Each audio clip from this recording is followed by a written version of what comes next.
나 우리 하나님께 찬양드리겠습니다.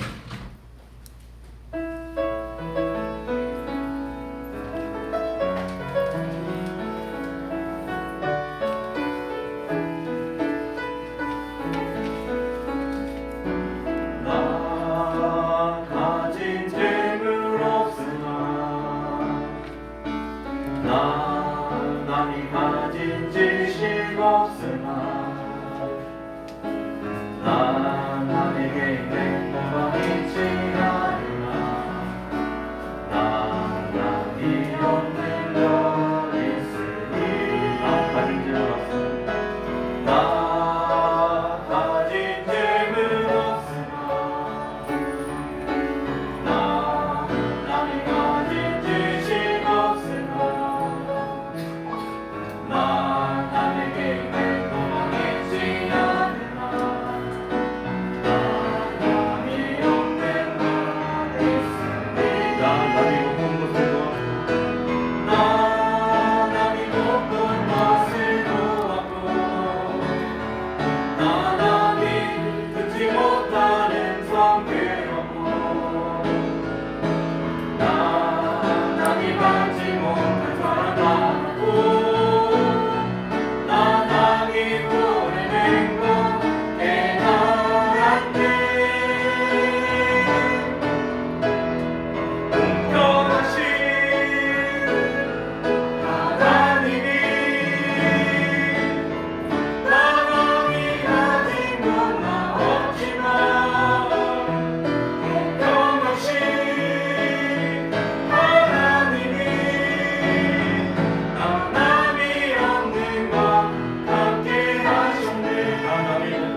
송영희 씨가 이제 만든 찬양인데 오늘 이제 이 찬양을 좀 송영희 씨에 대한 찬양을 하시자고 하셔서 이 두 곡을 골라봤습니다. 송영희 씨 우리가 매체를 통해서 많이 들었죠.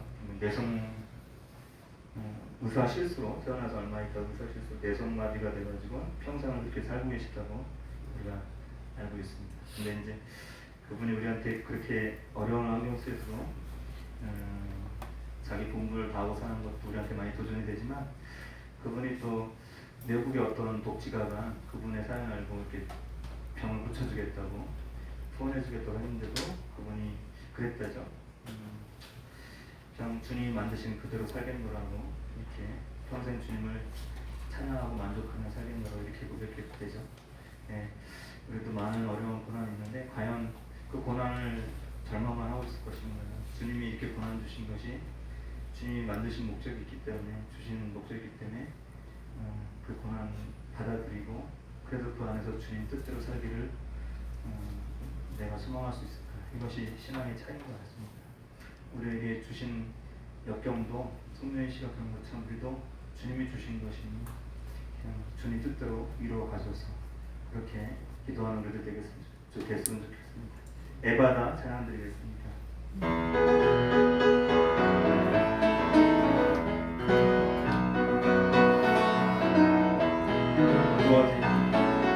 어두워진 주님 없이 걸어가다 나의 영혼 어두워졌네.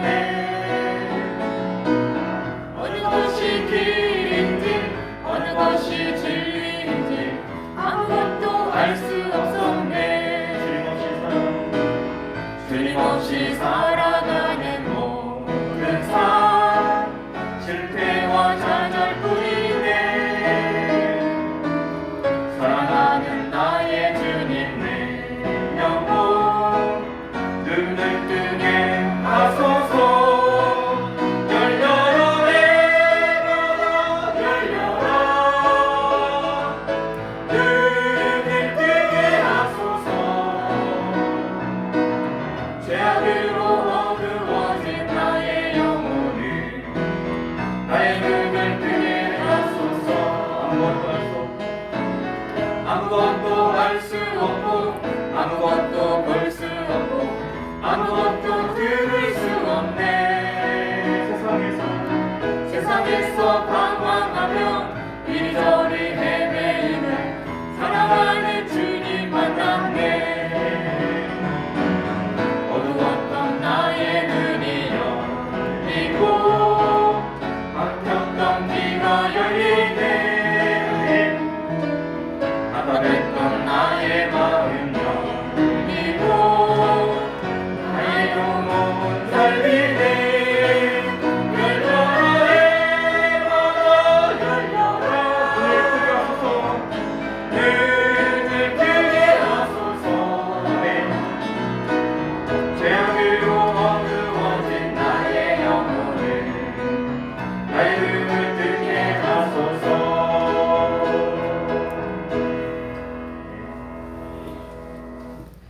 네, 여호와 이스라엘의 구원자.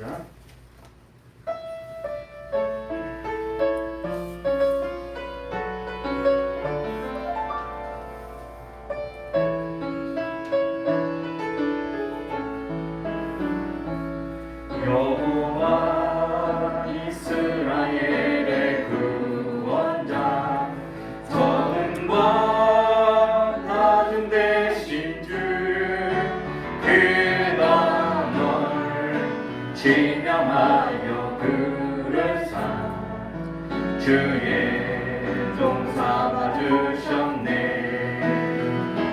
너를 그의 손바닥에 새기사 결코 잊지 않으시리라. 환난 주의 피날 정화되시며 항상 인도하시리. 너는 이로 주의 빛을 바라라. 땅끝까지 주 선포하라. 그가 너로 희망의 빛을 삼아 구원을 베푸시리라. 너는 이로 주의 빛을 바라라. 땅끝까지 주 선포하라. 그가 너로 희망의 빛을 삼아 구원을 베푸시리라. 아멘. 제가 올해 52인데 쉬운 둘인데 저는 아직 이제 한 번도 내시경 같은 거 안 해봤어요. 한 2년 이제 2년 전쯤에 우리 성대선 목사님이 여기 지금 안 보이시는데 하도 그 검진 건강 검진 받으라고 볼 때마다 그러시더라고요. 그래가지고 제가 거짓말로 이제 받았다고 했는데 사실은 한 번도 안 해봤어요. 내시경 같은 거를. 근데 뭐 이제 건강에서도 그랬겠지만 제 생각에 저희 할아버지가 98년도에 돌아가셨는데 그때 94이셨거든요. 이제 그리고 근데 저희 할아버지는 음식을 정말로 짜게 드셨어요. 간장, 조선 간장 아시나요? 옛날 조선 간장. 외간장은 시시해서 못 드시고 항상 조선 간장을 이렇게 모든 음식에 다 찾아 드셨는데 그래도 그렇게 장수하셨어요. 그리고 반면에 저희 아버지는 그렇게 자기 관리가 철저하신 분이거든요. 근데 64세 돌아가셨어요. 우리 아버지는 정말로 그렇게 식단도 조절하시고 뭐든지 조심을 하셨는데 일찍 돌아가시더라고요. 제가 생각에 할아버지는 정말 자기 마음대로 편하게 사셨고 저희 아버지는 정말 스트레스 많이 받으며 살으셨는데 저는 그렇게 이제 생각이 되더라고요. 아, 사는 게 이렇게 마음 편히 사는 게 제일 건강에 좋구나 이렇게 생각이 들어요. 우리가 살면서 스트레스 안 받고 사는 게 제일 좋을 것 같아요. 오늘 우리 아까 신혼부부도 나와서 인사했는데 선배로서 감히 이렇게 한 말씀 드릴 수 있다면 즐겁게 사셨으면 좋겠어요. 즐겁게 서로 배려하면서 양보하면서 즐겁게 행복하게 살면 그게 제일 건강하게 사는 것 같아요. 그리고 하나님 잘 모시고 그 사랑 배우면서 그렇게 사시면 제일 좋겠습니다. 모든 상황 속에서 우리 항상 즐거운 마음으로 하나님께 감사하며 사는 우리들 모두가 되길 원하고 모든 상황 속에서 찬양드리겠습니다.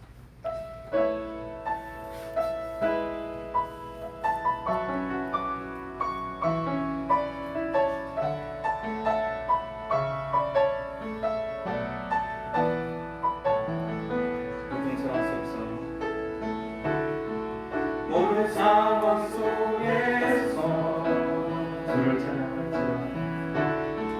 주를 찬양할지라 주는 나의 큰 상급 큰 도움이시라 주의 구할 때 주의 얼굴 구할 때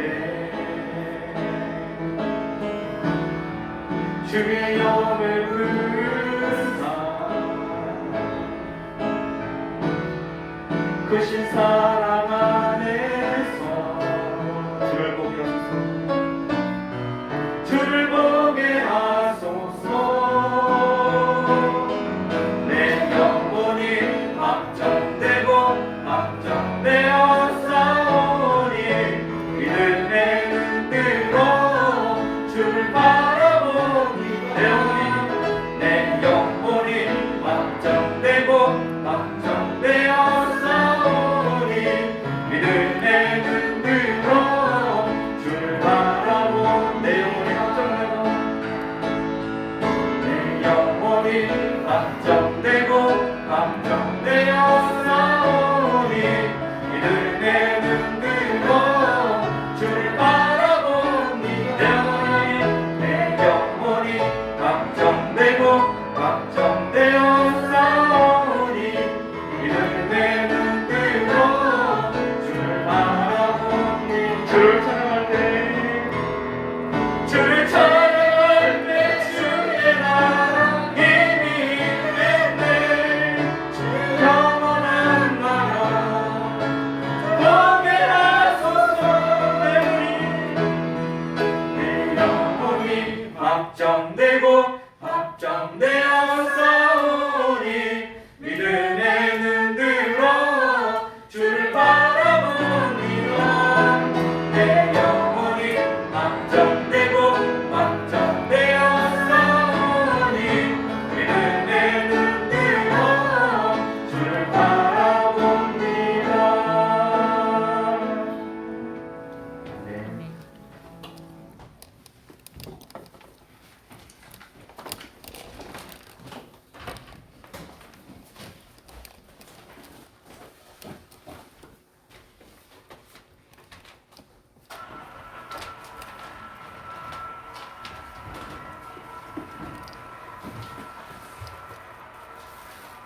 묵상기도 드림으로 주일오후 예배 시작하겠습니다.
찬송 올리겠습니다. 찬송가 366장입니다. 366장입니다.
이 시간에는 시편 119편을 153절부터 175절 끝절까지 교독하겠습니다.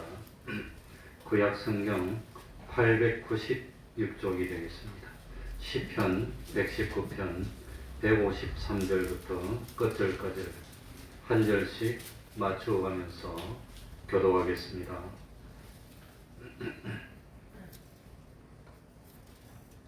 교독합니다. 나의 고난을 보시고 나를 건지소서. 내가 주의 법을 잊지 아니하니이다. 주는 나의 고난을 보시고 나를 구속하사 주의 말씀대로 나를 소송케 하소서. 구원이 악인에게서 멀어짐은 저희가 주의 율례를 구하지 아니하니이다. 여호와여, 주의 긍휼이 크오니 주의 규례를 따라 나를 소송케 하소서. 나를 핍박하는 자와 나의 대적이 많으나 나는 주의 증거에서 떠나지 아니하였나이다. 주의 말씀을 지키지 아니하는 괴사한 자를 내가 보고 슬퍼하였나이다. 내가 주의 법도 사랑함을 보옵소서. 여호와여, 주의 인자신 대로 나를 소송케 하소서. 주의 말씀에 강력은 지키리오니 주의 의로운 모든 규례가 영원하리이다. 방백들이 무고히 나를 핍박하오나 나의 마음은 주의 말씀만 경외하나이다. 사람이 많은 탈취물을 얻은 것처럼 나는 주의 말씀을 즐거워하나이다. 내가 거짓을 미워하며 싫어하고 주의 법을 사랑하나이다. 주의 의로운 규례를 위하여 내가 하루 7번씩 주를 찬양하나이다. 주의 법을 사랑하는 자에게는 큰 평안이 있으니 저희에게 장애물이 없으리이다. 여호와여, 내가 주의 구원을 바라며 주의 계명을 행하였나이다. 내 심령이 주의 증거를 지켜 싸우며 내가 이를 지극히 사랑하나이다. 내가 주의 법도와 증거를 지켰사오니 나의 모든 행위가 주의 앞에 있음이니이다. 여호와여, 나의 부르짖음이 주의 앞에 이르게 하시고 주의 말씀대로 나를 깨닫게 하소서. 나의 간구가 주의 앞에 달하게 하시고 주의 말씀대로 나를 건지소서. 주께서 율례를 내게 가르치심으로 내 입술이 찬송을 바랄지니이다. 주의 모든 계명이 의로움으로 내가 주의 말씀을 노래할지니이다. 내가 주의 법들을 택하여 싸우니 주의 손이 항상 나의 도움이 되게 하소서. 여호와여, 내가 주의 구원을 사모하였사오며 주의 법을 즐거워하노라. 내 혼을 살게 하소서. 그리하시면 주를 찬송하리이다. 주의 규례가 나를 돕게 하소서. 이른 양같이 내가 유리하오니 주의 조응을 찾으소서. 내가 주의 계명을 잊지 아니함이니이다. 아멘. 이제 통성으로 기도드리겠습니다. 하나님 아버지시여, 이 시간 허락하여 주시니 감사합니다. 하나님 아버지, 온전히 나를 찾아오게 해주시고 우리 하나님 참 사랑하시는 대로 신임하시는 살아계신 하나님께 영광과 하나님을 기쁘시게 하는 아버지 하나님이시여, 마음을 열어주시고 주님의 말씀을 언제 되신 하나님의 말씀대로 살게 해주시고 아버지 하나님, 시간이 지나고 때가 가시면서 아버지 하나님, 이제 우리들이 작업하다가 하나님이시여, 이제는 일어나게 하시고 그동안 못다한 열심을 다할 수 있는 저희들이 십자가를 사랑하고 주님의 십자가를 기뻐할 수 있는 저희들, 하나님 아버지시여, 우리 주님이 역기겠다 우리들의 믿음이 있다. 아버지 하나님, 하나님 아버지시여, 하나님 아버지, 주님이여, 이제는 시간 마음 문을 열어주시고 하나님 아버지, 진실로 사는 믿음으로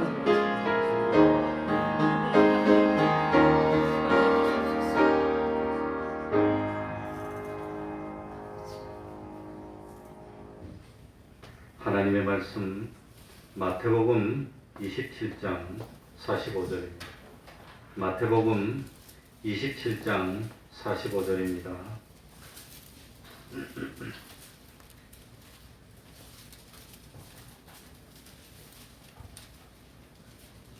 마태복음 27장 45절이 되겠습니다. 53절까지를 제가 읽겠습니다.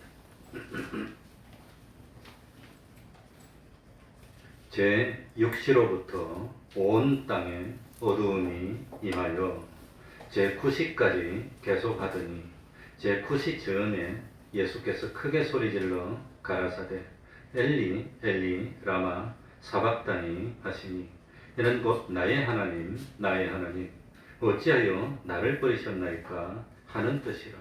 거기 섰던 자 중 어떤 이들이 듣고 가로되 이 사람이 엘리야를 부른다 하고 그 중에 한 사람이 곧 달려가서 회용을 가지고 신포도주를 머금게 하여 갈대에 꿰어 마시우거늘 그 남은 사람들이 가로되 가만두어라 엘리야가 와서 저를 구원하나 보자 하더라. 예수께서 다시 크게 소리 지르시고 영원히 떠나시다.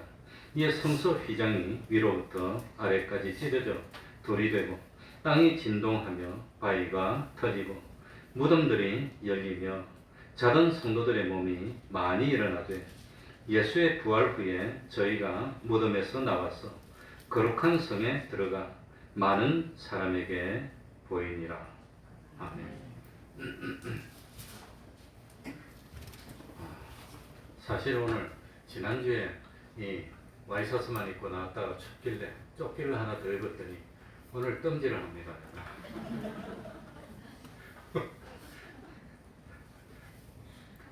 고린도전서 11장에 기록된 바와 같이 예수님은 우리에게 성찬을 행하여서 예수님의 십자가를 기념하는 삶을 살라고 했습니다. 역사적으로 예수님만 십자가에 못 박히셨던 것은 아닙니다.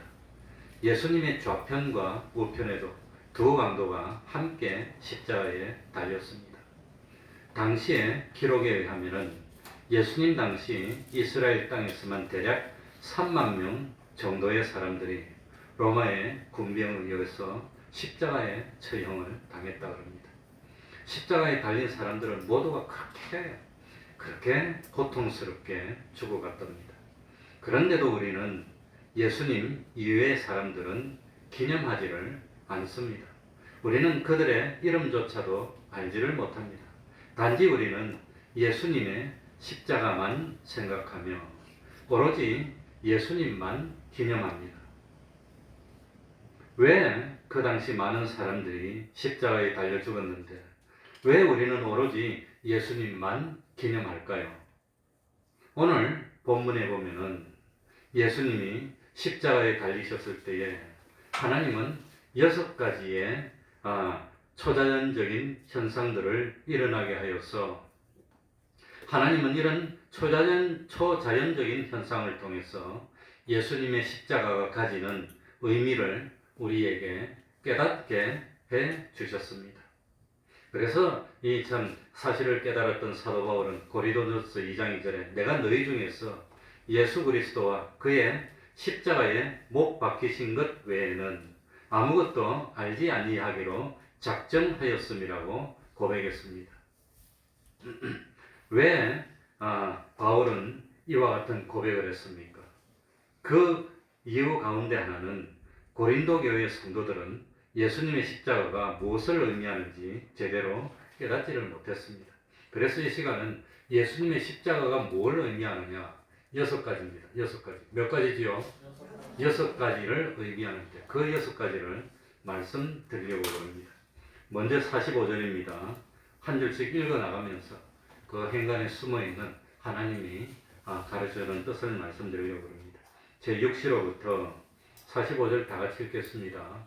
시작. 제6시로부터 온 땅에 어두움이 임하여 제9시까지 계속하더니 마가복음 5장 25절에 보면 예수님은 십자가의 제3시에 못 박힙니다. 제3시는 우리 시간으로 하면 아침 9시입니다. 그러니까 오늘 본문에 보면은 예수님은 제9시에 영원히 떠납니다. 제9시는 오후 3시입니다. 그러니까 예수님이 아침 9시에 십자가에 못 박혀서 오후 3시에 운명하고 생명을 거두었다고 하는 겁니다. 그러니 3시부터 9시까지는 오전 9시부터 오후 3시까지 6시간을 말합니다. 그런데 오늘 이 45절에 보니까 어두움은 몇 시부터 임했지요? 3시부터가 아닙니다. 그러니까 어두움이 임한 것은 처음에 3시간 동안은 어두움이 임하지 않았다고 하는 겁니다. 그러니까 그 3시간 동안은 환한 가운데 모든 사람들이 예수님을 쳐다보고 있는 가운데 육신이 죽음의 고통을 당하는 모습이 생생하게 노출이 되는 겁니다. 그러면서 그 처음에 십자가에 매달리면 얼마나 힘들겠습니까? 아프겠습니까? 그런데 그 모습을 생생하게 노출당하면서 사람들은 낄낄거리고 웃으면서 고통당하는 예수님을 보고 비웃고 모욕을 하고 그랬다고 하는 겁니다.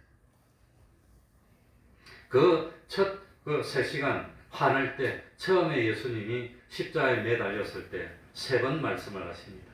나를 십자가에 못 박는 사람들은 잘 모르고 하는 거니까 용서해달라는 용서의 말씀을 처음 했었고, 두 번째는 함께 십자가에 매달린 강도에게 내가 오늘 나와 함께 낙원에 있으리라는 그런 말씀을 하고, 세 번째는 육신의 어머니인 마리아 그리고 제자인 요한에게 너의 어머니다.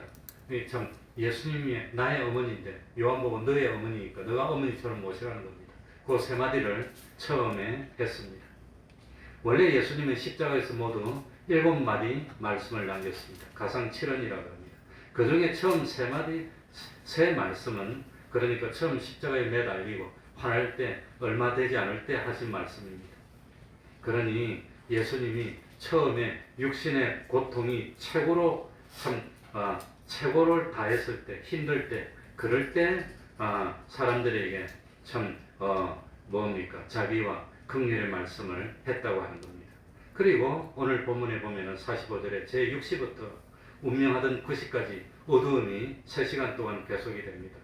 우리 시간으로는 12시부터 오후 3시까지입니다. 이때는 하루 가운데 가장 환하고 밝을 때입니다. 그런데 최고로 밝아야 될 대낮에 어두움이 갑자기 찾아왔습니다. 이때 어두움은 45절에 보니까 온 땅에, 거기 십자가 있는 데만 어두웠습니까? 온 땅에랍니까? 온 땅에 어두움이 임했다고 하는 겁니다. 이것은 구름이 태양을 가려서 컴컴해진 거 그거 아닙니다. 황사 같은 먼지가 와가지고 하늘이 참 어두워두워해진 거 그거 아닙니다. 이 어두움은 일식에 의한 어두움도 아닙니다. 일식은 달이 해를 가려서 깜깜해지는 것인데, 십자가에, 예수님이 십자가에 달렸을 때는 언제였지요? 절기상 6월절입니다. 언제지요? 6월절입니다. 이 6월절은 원래 이 이스라엘력이 음력입니다. 음력, 양력이 아닙니다. 그러니까 이 6월절은 한 달의 중간입니다. 한 달의 중간은 어디입니까? 보름달이 뜰 때입니다. 그러니까 해하고 달하고 반대쪽에 있으니까 일식이 일어날 수가 없던 때입니다. 해가 왜 깜깜하게 됐나? 누가복음 23장 44절에 나옵니다. 때가 제 60쯤 되어 해가 빛을 잃고 온 땅이 어두움이 임하여 제9시까지 계속해요. 어두워진 이유가 해가 무엇을 잃었다고 그랬습니까? 빛을 잃게 만든 겁니다. 그래 해가 빛을 막 발해야 되는데 빛을 발하지 못하게 그냥 하나님이 빛을 못 발하게 탁 막아버린 겁니다. 그래 해가 깜깜해져서 온 세상이, 해가 깜깜해지면 지구 전체가 깜깜해지는 겁니다. 그러니까 하나님은 태양을 창조하신 분이고 빛을 창조하신 하나님입니다. 그러니 얼마든지 해가 빛을 잃게 만드실 수 있는 하나님입니다. 여호수아 10장에 보면 하나님은 태양이 중천에 머물려서 종일 내려가지 말라 그렇게 중천에 머물러 있는 겁니다. 우리 식으로 말하면 우리 지구가 자전하다가 딱 멈춰갖고 하루 종일 있는 겁니다. 과학자들이 말하면 이거라 그럴 겁니다. 근데 하나님은 우주를 창조하신 분이니까 돌지 말고 가만히 있으라고 그래서 가만히 있었던 겁니다. 열왕기하 20장에 보면 하나님이 해의 그림자를 10도 물러가게 합니다. 어떻게 10도 물러갑니까? 해 그림자가. 하나님은 예수님이 십자가에 달리셨을 때 4시간 동안 해가 빛을 잃도록 만들었다고 하는 겁니다. 그러면 왜 하나님은 그때 어두움이 임하겠을까요? 이 캄캄함이 임했는데 그게 무슨 의미일까요? 그게 십자가의 첫 번째 의미라고 하는 겁니다. 자, 성경에서 빛은 뭘 의미합니까? 빛은 생명 혹은 뭘 의미하지요? 구원을 의미하는 겁니다. 그러면 구원의 반대는 뭡니까? 심판입니다. 멸망입니다. 심판. 그래서 예수님은 우리를 구원하기 위해서 빛으로 오셨고 예수님이 내가 빛이라고 그랬습니다. 그러나 심판은 어두움입니다. 그래서 심판받는 사람에게 바깥 어두움에 뭐라 했죠? 내어 던짐을 당한다고 그랬습니다. 그러니까 십자가의 첫 번째 의미는 뭐냐? 깜깜해졌다는 것은 이 십자가는 하나님이 심판했다는 걸 의미한다는 겁니다. 십자가는 심판입니다. 예수님의 십자가는 하나님의 심판으로 인하여서 하나님의 진노가 쏟아진 것이 예수님의 십자가라고 하는 겁니다. 그러면 이때 하나님은 왜 진노를 쏟고 예수님이 달린 십자가에 진노를 쏟고 심판을 했을까요? 왜 그럴까요? 성경을 한번 찾아봅니다. 베드로전서 2장 2절 2장 24절 베드로전서 2장 24절 베드로전서 2장 24절 친히 나무에 달려 그 몸으로 우리의 무엇을 담당하셨으니? 죄를. 그러니까 예수님은 죄 덩어리가 된 겁니다. 무슨 말이에요? 우리 인간의 택한 사람이 모든 죄를 다 담당해서 죄 덩어리가 되니까 그 죄에 대해서 하나님이 뭘 행했단 말이지요? 두 글자로 십자가가 뭘 의미하지요? 심판. 그래서 하나님이 예수님의 십자가는 심판을 의미해서 깜깜하게 만들어서 하나님이 심판했다는 걸 상징적으로 나타냈다고 하는 겁니다. 다시 한번 해봅시다. 그러니까 이 십자가가 의미하는 것 첫 번째는 뭐였죠? 심판. 뭐였죠? 우리 집안끼리 주거니 받거니 당하고 이런. 장인은 뭐지요? 사위는 심판. 나머지는 박수. 그러면 안 됩니다. 짜고 치는 일부러 웃으라고 내가 한번 했는데 다른 사람도 이렇습니다. 그래서 십자가는 심판을 의미한다는 걸 첫 번째 알아야 됩니다. 그러니 우리 주님이 왜 고통당했습니까? 왜 세상에서 그토록 어려움을 당합니까? 왜 멸시를 당합니까? 우리의 뭐 때문에? 죄 때문에. 근데 그 죄를 놔두면 안 되니까 그 죄를 심판해야 되는데 주님이 우리 대신 심판당하셨다고 하는 겁니다. 두 번째입니다. 46절. 자, 다 같이 읽겠습니다. 제 9시쯤에 46절입니다. 시작. 제 9시쯤에 예수께서 크게 소리질러 가라사대 엘리 엘리 라마 사박다니 하시니 이는 곧 나의 하나님 나의 하나님 어찌하여 나를 버리셨나이까 하는 뜻이라. 여기 46절에서 기적이 뭘까요? 뭐가 기적일까요? 45절에서는 해가 빛을 잃어버리고 캄캄해진 게 기적인데 46절에서는 뭐가 기적일까요? 뭐가 기적일까요? 아무도 모르지요. 비밀입니다. 안 가르쳐줍니다. 나도. 46절에서는 뭐가 기적이냐? 하나님이 나를 버리셨다는 게 기적입니다. 하나님이 예수님을 버리고 예수님과 관계를 끊은 것, 그게 가능한 겁니까? 그게 기적이라고 하는 겁니다. 그러니까 두 번째 기적은 우리 시간으로 오후 3시, 그러면 우리 예수님이 숨을 거둘 때, 그때 참 온 땅이 임했던 어두움이 물러갈 때, 그 심판이 끝나는 겁니다. 어두움이 물러가니까 이제 심판이 끝나는 겁니다. 그때 일어났습니다. 그때 예수님은 주변 사람들이 모두 알아들을 수 있는 만큼 크게 소리 지릅니다. 엘리 엘리 라마 사박다니. 그래 나중에 말씀드리겠지만 참 이 사람이 죽음 직전에 크게 소리를 지를 수 있을까요, 없을까요? 사람 죽음 직전에는 눈썹도 뜰 힘이 없어 눈썹도 못 뜨고 말을 하려도 말할 힘이 없어 말하다 못하다 죽습니다. 왜 죽냐? 숨 쉴 힘이 없어 숨을 못 쉬어서 죽어요. 그런데 크게 주변에 있는 사람 다들게 소리를 지르면서 죽는다. 가능할까요? 불가능할까요? 불가능한데 예수님은 그렇게 죽으신 겁니다. 그러니까 예수님이 죽으실 때는 기운이 진해서 죽은 것이 아니라고 하는 겁니다. 기운이 펄펄 넘치는데 죽으셨던 겁니다. 그건 좀 이따 말씀드리겠지만. 그러니까 크게 소리 질렀는데 엘리 엘리 라마 사박다니. 엘리 엘리는 히브리어입니다. 엘리 엘은 누굴 말하는 거죠? 엘로힘 하나님이고 리는 1인칭 전미사니까 나의 하나님이란 뜻입니다. 그리고 라바 사박다니는 아람어라 그럽니다. 이 예수님은 십자가에서 7번의 말씀을 하셨는데 4번째에 해당되는 말인데 90쯤이니까 죽음 직전에 마지막 4번째 말씀하셨는데 죽음 직전에 4마디 말을 전부 다 크게 소리를 지르는 겁니다. 힘이 펄펄 넘치면서 있을 때 돌아가신 겁니다. 그러니 왜 나를 버립니까? 하나님이 예수님을 버린 것이 기적이라고 하는 겁니다. 삼일체 하나님입니다. 하나님과 예수님은 영원히 하나입니다. 분리될 수가 없습니다. 예수님이 하나님에게서 버림받고 분리된 것, 그게 기적이라고 하는 겁니다. 그러면 왜 하나님은 십자가에 달리신 예수님을 버리셨습니까? 하나님이 예수님을 버리셨다는 것이 뭘 의미할까요? 바로 이 46절 말씀은 시편 22편 1절에서 인용된 겁니다. 그리고 하나님이 예수님을 버리신 이유는 시편 22편 3절에 나옵니다. 제가 읽어드리겠습니다. 이스라엘의 찬송 중에 거하시는 주여 주는 거룩하십니다.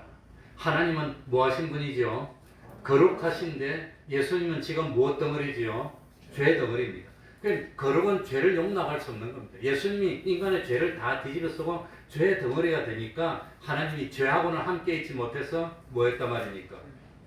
분리했다고 하는 겁니다. 그러니까 고린도서 5장 21절 말씀과 같이 예수님은 죄 자체가 되는 겁니다. 이때 거룩하신 하나님은 죄 덩어리인 예수님하고 떨어질 수밖에 없었다고 하는 겁니다. 그래서 두 번째, 하나님과 예수님이 분리된 것은 뭘 의미할까요? 하나님의 뭐? 두 글자로 뭐? 거룩. 첫 번째 깜깜한 것은 하나님의 뭐? 심판. 두 번째는 하나님의 십자가는 하나님의 거룩이라는 겁니다. 그래서 첫 번째는 심판을 의미하고 두 번째는 하나님은 거룩하신 분입니다. 우리에게도 죄가 있으면 버릴 수밖에 없습니다. 이걸 가르쳐 준다고 하는 겁니다. 나갈 때 나왔다 물어볼 거예요. 6가지. 그리고 47절로 넘어가겠습니다. 47절 거기 있었던 자 중 다 같이 읽겠습니다.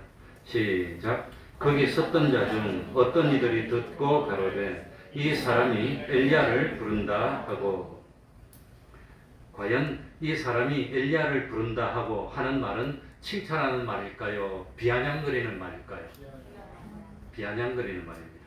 다 알고 계십니다. 그러니까 예수님이 크게 외쳤기 때문에 잘못 알아들을 수가 없습니다. 엘리하고 엘리야하고 같습니까? 다릅니까? 그건 다릅니다. 엘리. 근데 엘리야를 부른다, 엘리야라고 부른다는 그런 잘못 들을 수가 없는 겁니다.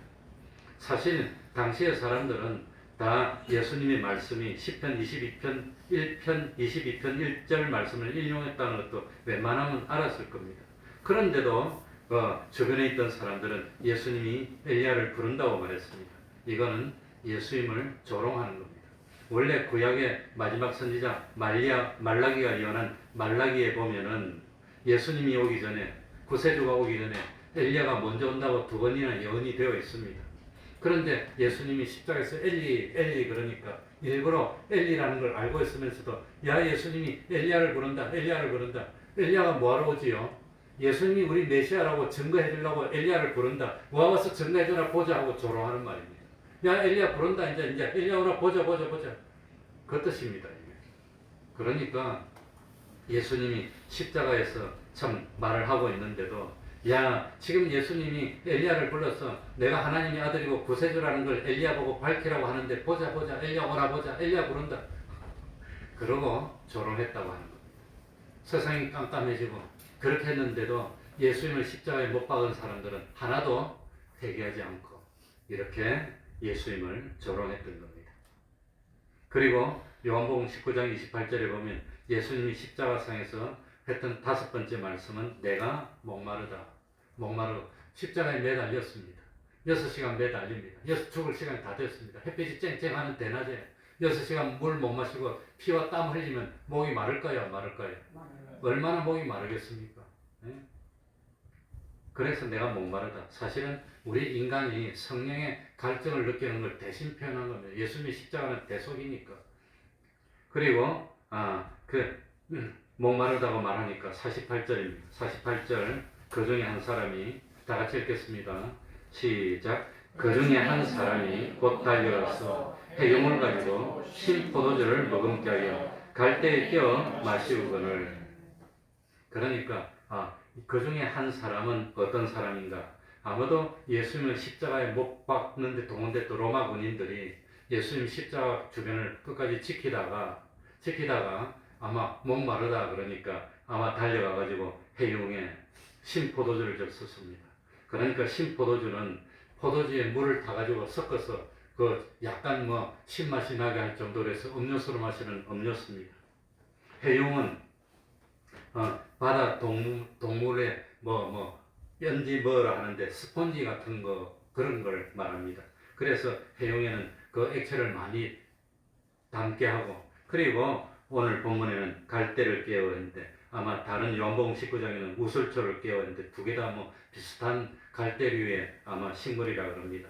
그런데 아마 갈대를 깨워서 그 스포츠 같은데 신포도주를 깨워서 갈대를 깨워서 예수님이 목마르다니 그러니까 손을 쭉 뻗으면 아마도 십자가가 그렇게 높지 않았던 모양입니다. 그러니까 이 갈대를 한 4, 50cm 끼워서 이렇게 뻗으면 예수님의 입에 닿을 정도로, 예수님의 입에 닿고 먹고 이제 참 예수 목 마르니까 목 마른 갈증을 해소해라고 이렇게 줬다고 하는 겁니다. 이거는 참 예수님을 동정하고 위하는 행동일까요? 예수님을 비꼬기 위해서 한 행동일까요? 1번은 위하는 행동이다. 2번은 비꼬기 위한 행동이다. 1번입니까? 2번입니까? 3번. 이거는 49절 말씀을 보면 알 수 있습니다. 49절에 보세요. 그 남은 사람들이 가로되 뭐라? 가만두라. 물 주도록 가만두어라. 엘리야가 와서 저를 구원하나 뭐하자더라? 그러니까 예수님이 목말라서 죽으면 안 되니까 목말라서 안 죽도록 줘서 물 좀 마시고 살아있으면 좀 있으면 엘리야 오나 안 오나 보자. 이거는 도와주는 겁니까? 비꼬기 위한 겁니까? 비꼬기 위해서 그런 겁니다. 그러니 사람들이 얼마나 예수님을 조롱하고 죽어가는 사람 앞에서는 조심하고 예의를 지켜주는 게 원칙인데, 그래서 지금도 사형을 집행하면 안 보이도록 장막을 닫히고 그렇게 하는 게 예인데, 낄낄거리고 보면서 야 엘리야가 오나 보자 해영주니까 그래 물 마시고 안 죽도록 놔둬라 엘리야가 오나 보자 그러고 비꼬았다고 하는 겁니다. 그게 예수님의 십자가입니다.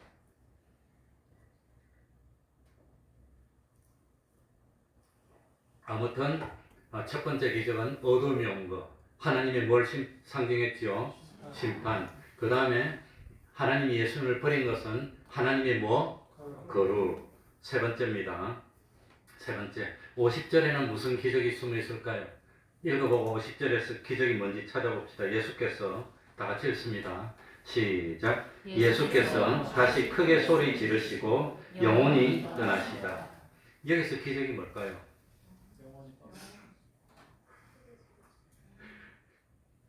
그러니까 먼저도 예수님이 엘리 엘리 라마 사박다니 할 때도 큰 소리로 외쳤다 그랬습니다. 그런데 우리 50절에 보니까 마지막에 돌아가실 때도 크게 소리 지르고 영혼이 떠나는 겁니다. 이게 가능한 말입니까? 안 가능한 말입니까? 그러니까 예수님이 돌아가실 때 기운이 지나지 않았다는 겁니다. 돌아가시기 직전에 크게 소리 지르고 영혼이 떠나가는 겁니다. 보통 사람이 돌아가실 때 크게 소리 지르지 않습니다. 힘이 없어서 드러누워 있다가 그냥 말도 못하고 숨도 잘 못 쉬고 있다가 보통 무의식 중에 돌아가시는 경우가 많지만 의식이 있더라도 말도 못하고 그래 저는 은혜롭게 돌아가시는 경우는 마지막 임종 예배를 해달래서 임종 예배 해주는데 아무튼 말을 들어보니까 찬송을 싹 불러줘서 찬송 소리가 들립니까? 들리면 눈꺼풀 깜빡거려 보세요. 이렇게 눈꺼풀 깜빡 나중에 그것도 잘 못해. 그리고 찬송을 한 장 더 불러주는데 싹 돌아가셨어요. 그래 눈꺼풀 깜빡이 힘도 없는데 예수님은 십자가에 매달려서 돌아가실 때 큰 소리를 치고 돌아가셨다는 겁니다.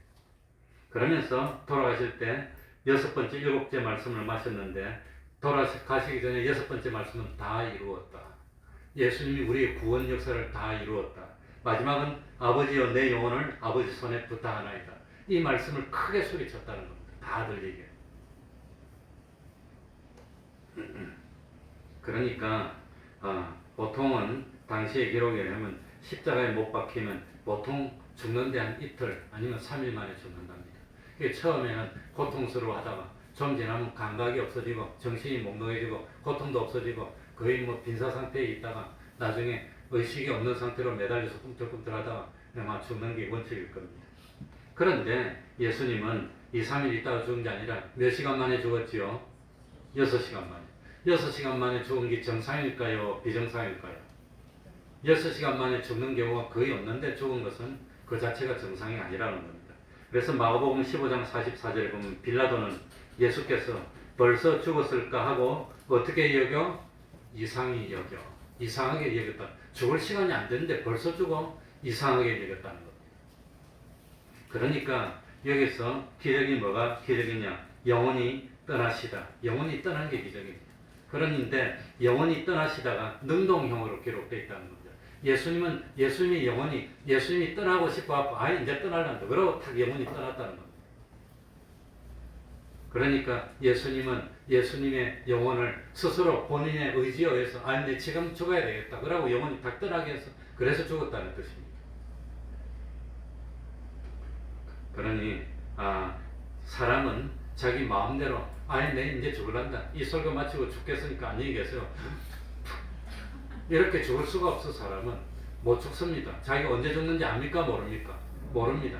그런데 예수님은 죽을 권리도 있고 살 권리도 있고 예수님은 마음대로 마음 먹은 시간에 그냥 돌아가실 수 있다는 겁니다. 그래서 아버지 내 영혼 받아주세요. 이제 갑니다. 내 그만 살랍니다. 생명 탁 자기가 스스로 생명이 떠나게 만든 겁니다. 이게 영혼이 떠나시다. 우리 성경 한번 찾아봅시다. 요한복음 10장 17절. 요한복음 10장 17절. 163쪽입니다. 요한복음 10장 17절.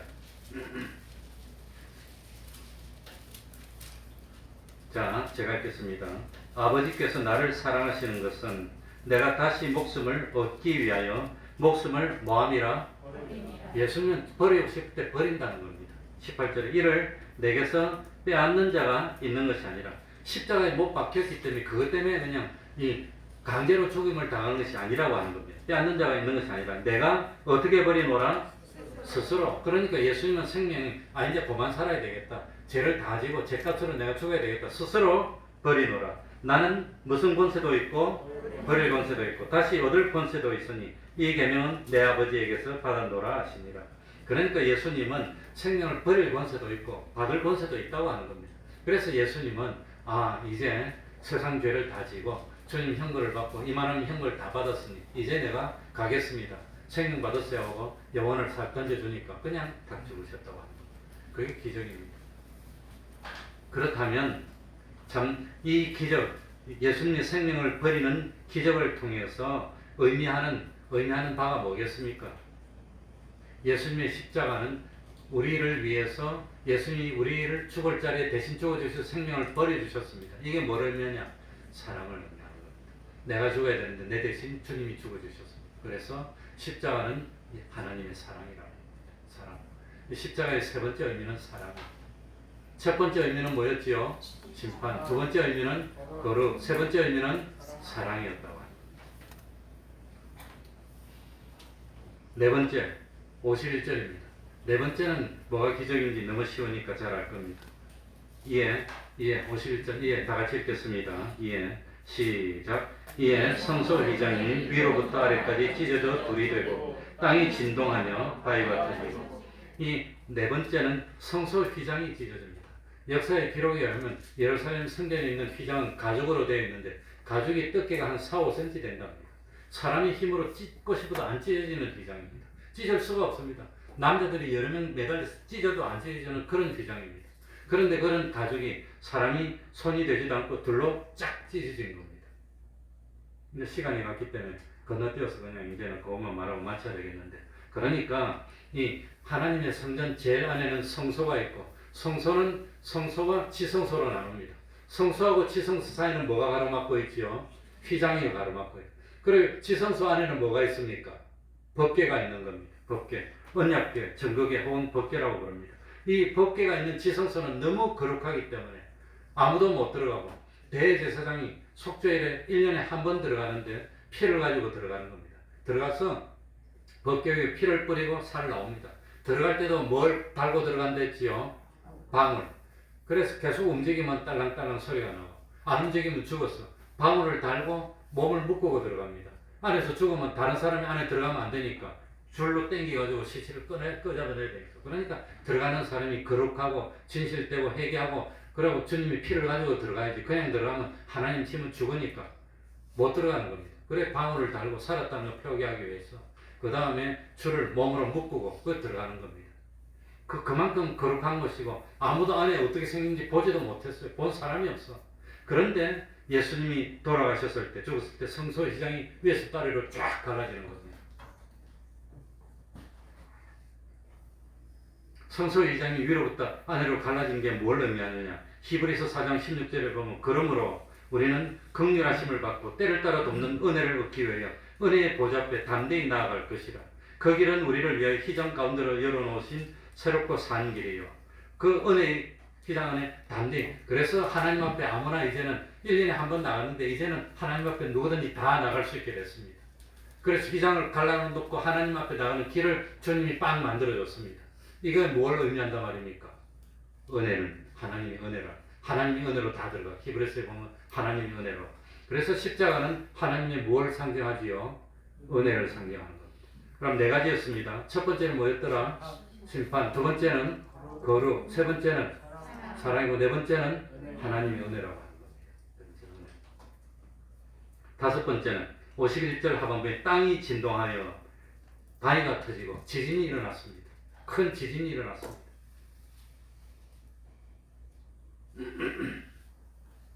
그러니까 큰 지진이 일어났는데, 참 이 지진이 뭘 의미할까? 예수님이 돌아가셨을 때 지진이 일어났는데 보통 지진이 아니고 큰 지진이 일어나니까 바위가 터졌습니다. 그러니까 시간이 가니까 이 지진은 뭘 상징하느냐 하면은 하나님의 뭡니까? 갑자기 생각이 안 나요.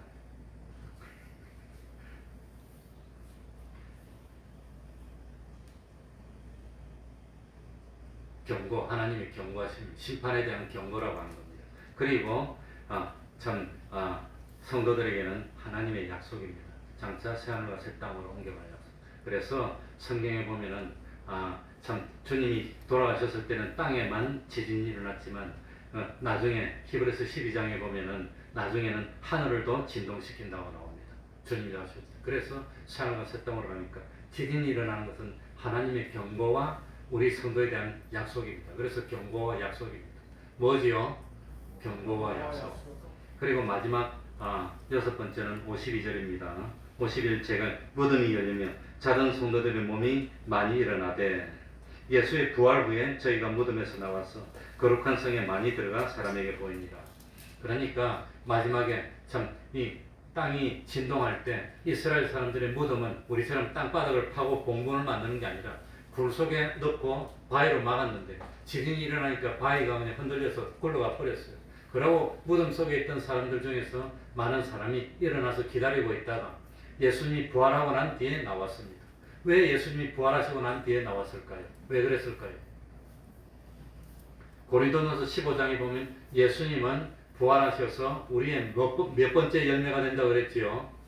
첫 번째. 예수님이 첫 번째 열매가 돼야 되니까 예수님이 부활하실 때까지 기다리고 있었던 겁니다. 그러다가 예수님이 부활하시고 난 뒤에 많이 나와서 거룩한 성이 어디일까요? 예루살렘 성에 들어가서 많은 사람에게 보이며 예수님이 부활하셨다고 하는 걸 증거했다고 하는 겁니다. 그러니까 이 마지막 여섯 번째는 십자가가 우리에게 부활의 소망을 줍니다. 우리도 예수님처럼 부활한다. 죽어도 부활한다. 그래서 예수 믿는 사람은 장례식 지를 때 영견이라고 합니다. 그냥 장례식입니다. 시신을 땅에 묻는 그런 예식을 하는 것이지 영원한 결별이 아니라는 겁니다. 왜냐하면 우리는 뭘 믿지요? 부활. 뭘 믿지요? 부활할 걸 믿는 거예요. 부활을 믿으면 그 믿음이 진짜입니다. 부활을 안 믿으면 그거는 가짜 믿음입니다. 그래서 이 사람이 정말로 믿나 안 믿나, 부활을 믿나 안 믿나 그걸 보는 겁니다. 그래서 오늘 오후에는 예수님의 십자가가 6가지를 의미하는데 첫 번째는 뭐였더라? 하나님의 심판, 두 번째는 하나님의 거룩, 세 번째는 하나님의 사랑, 네 번째는 하나님의 은혜, 휘장이 갈라진 것, 다섯 번째 지진이 나고 한 것은 하나님의 경고와 약속, 마지막으로 부활, 하나님의 부활을. 십자가는 이런 의미가 있습니다. 기독교의 십자가가 뭡니까? 그러면 이런 거 6가지가 있습니다고 설명할 수 있어야 됩니다. 그래서 우리는 참 예수님의 십자가를 기념하는 삶을 살고 예수님의 십자가를 증거하는 삶을 살고 영원히 하나님의 영광에 동참하는 우리들이 되어야 되겠습니다. 기도하겠습니다.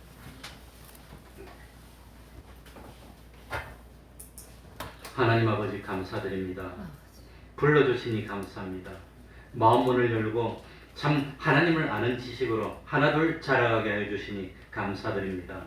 믿음은 하나님을 알고 하나님의 말씀을 인정함으로 그 말씀대로 순종하는 것이 믿음입니다. 말로 외친다고 믿음이 되는 것이 아니라 지식으로 많이 안다고 믿는 것이 되는 것이 아니라 그 하나님의 지식을 내 지식으로 삼고 진실로 옳다 인정함이 되기 때문에 힘들고 어려워도 그 말씀대로 살면 그것이 믿음이 되는 줄 압니다.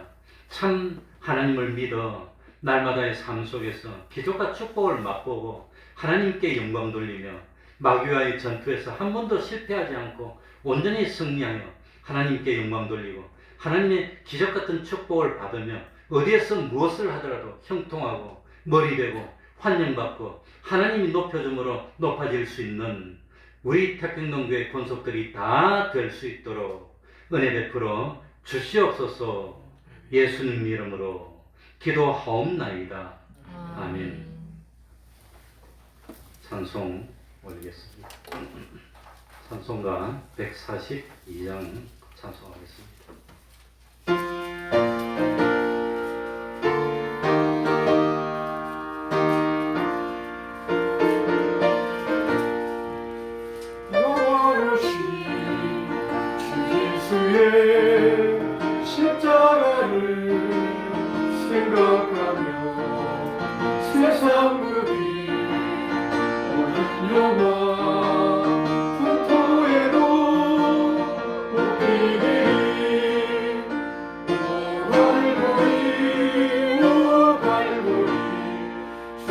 예수 나를 위하여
논리적으로 잘 설명을 해야 기억에 남는데 시간이 가니까 그냥 뭐 결과만 착착 말하려고 그러니까 이게 참 잘 안 되지.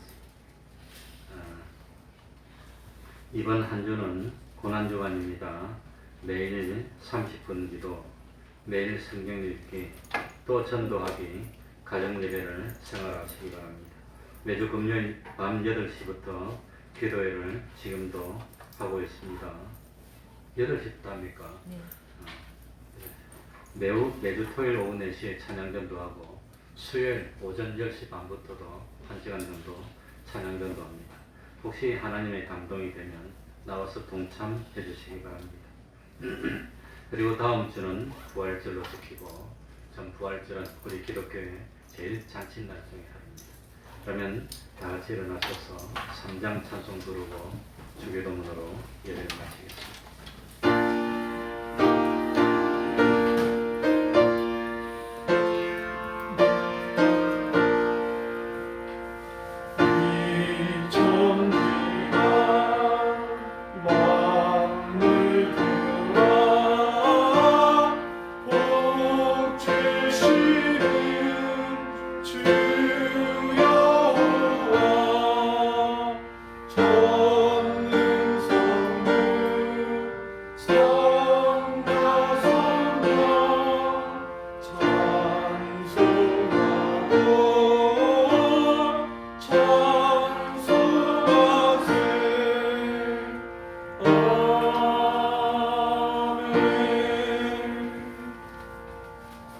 하늘에 계신 우리 아버지여, 이름이 거룩히 여김을 받으시오며 나라의 임하옵시며 뜻이 하늘에서 이룬 것 같이 땅에서도 이루어지이다. 오늘날 우리에게 일용할 양식을 주옵시고 우리가 우리에게 죄 지은 자를 사하여 준 것 같이 우리 죄를 사하여 주옵시고 우리를 시험에 들게 하지 마옵시고 다만 악에서 구하옵소서. 대개 나라와 권세와 영광이 아버지께 영원히 있사옵나이다. 아멘.